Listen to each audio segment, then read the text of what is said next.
I spent many years in retail, and over those years I'd had lots of young people come to me and open up with their problems. I always thought I couldn't be a foster carer, and when Enhanced Foster Care advertised, I went along for an interview, and it sort of snowballed from there, and I ended up becoming a foster carer.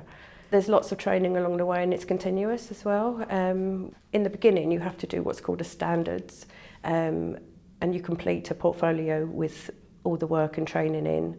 That's compulsory to be a foster carer, and then you have enhanced training as you go further along, which includes first aid training, control and restraint maybe, which we don't like to use, but sometimes it's necessary.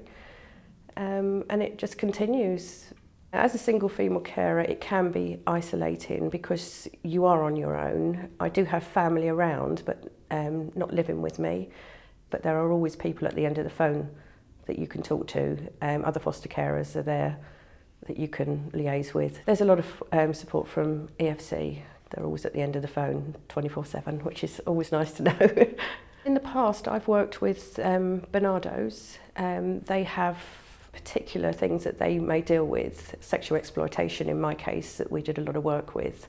They actually came to the house and worked alongside a child I was with and supported me in going to one of their training sessions as well. There's lots of people out there other than the agency that will help you.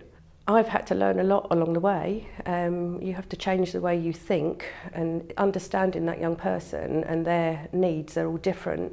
You can be dealing with children with perhaps autism, and so you've got to learn about that, do a lot of research. I do a lot of research on my own as well as with the agency. And really it's learning by your mistakes, a lot of it, because we do make mistakes.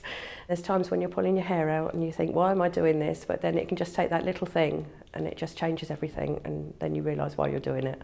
Knowing that it's not always going to be that way, things will change. And I think looking back on your past children that you've fostered, you know that you've been through those challenges, and it doesn't stay that way. And they may get angry, but they come back. They know when they're cared for, and that pushes you on.